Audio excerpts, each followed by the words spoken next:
Ever get that feeling, when cybersecurity is the topic and you want to be the one who really gets it? Mm-hmm.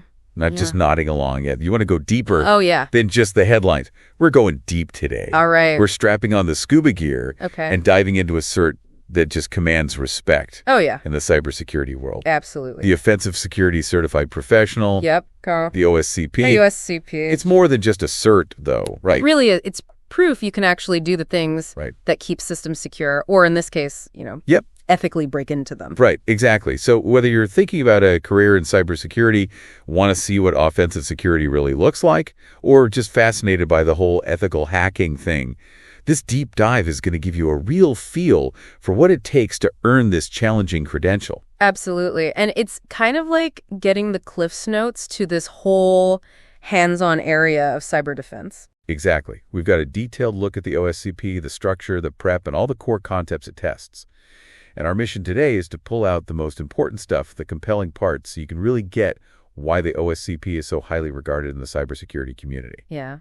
Okay, so let's break this down. What is the OSCP and why does it carry so much weight? Okay, so at its heart, the OSCP is a cybersecurity certification offered by Offensive Security. And the thing that really sets it apart is its focus on practical pen testing abilities in a really realistic environment. Okay. You're not just reciting definitions, you're showing you can think like an attacker. Got it. And that hands-on aspect is why it has such a strong rep. It's seen as a true validation of your skills. So we're not talking about those multiple choice tests? Nope. Where you just pick the best answer? Not at all. And that's why employers in pen testing, red teaming, vulnerability assessment, they really value the OSCP. It tells them that you don't just know the theory, you can actually do it. Right. It cuts through the noise. Yeah, it cuts through the perception that some certs are just theoretical. It's about proving you can walk the walk. Exactly. Okay, so you mentioned it's a gauntlet. What's the exam experience actually like? So the exam is a pretty big undertaking. Okay. It's a full 24-hour hands-on test in a controlled environment run by Offensive Security. It's not theoretical. You're actively trying to compromise systems. And it tests a lot of skills, not just technical expertise, but also your ability to troubleshoot under pressure, think critically, and manage your time across these multiple challenges. Wow. The whole process involves initial training materials, then that intense 24-hour exam, and then another 24 hours to write a report on your findings. 24 hours. 24 hours. That is intense. What do you have to do during that time? So the main goal is to compromise a set of vulnerable machines, usually 5 to 6 of them within this exam network. Okay. And you have to prove you've compromised them by getting flags, which basically show you have root or admin level access to those systems. Okay. It's the whole pen testing life cycle. Got it. You gain initial access by finding and exploiting weaknesses. Then you escalate privileges to get more control. Then you do post-exploitation stuff like exploring the system and gathering information. And then after all that, you get a full day to write your report detailing the vulnerabilities, the methods you used, and your findings.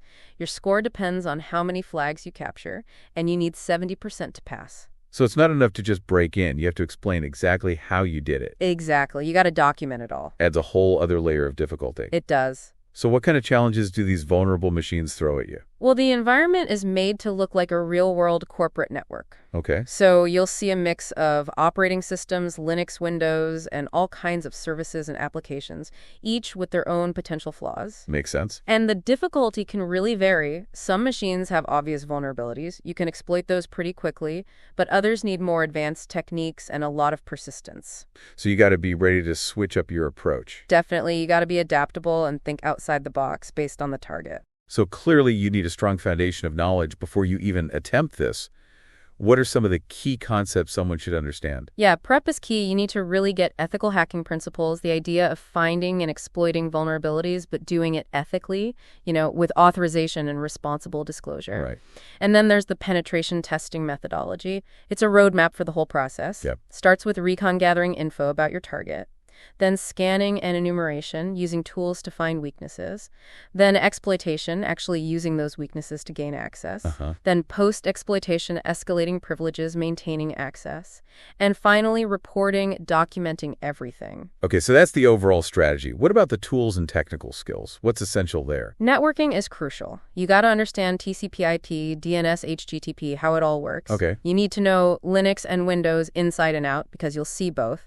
And then there are the tools Nmap for scanning, open ports Netcat for basic connections, and reverse shells Metasploit for automating exploits. Right.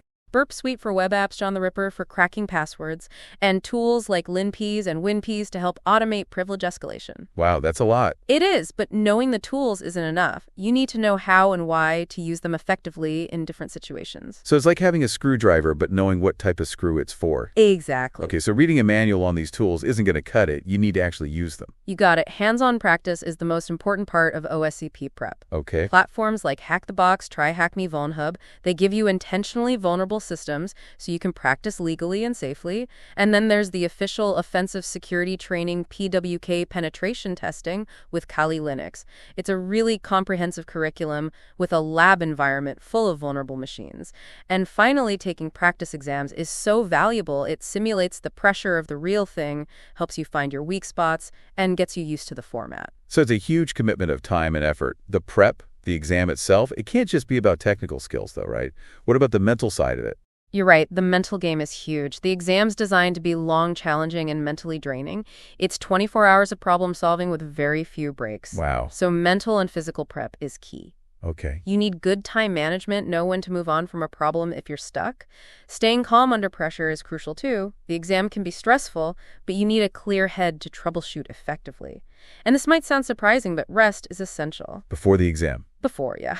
Being well rested helps you think clearly during those long hours. It's like a marathon. You wouldn't run one sleep deprived. Right, so it's about the hacks, but also about handling the pressure of finding those hacks. Yeah. For 24 hours. Exactly. Okay, so let's dig a little deeper into those ethical hacking principles and how vulnerability assessments actually work in the OSCP world. All right, so those ethical hacking principles, they're like your compass. You're always learning and improving security, never causing harm.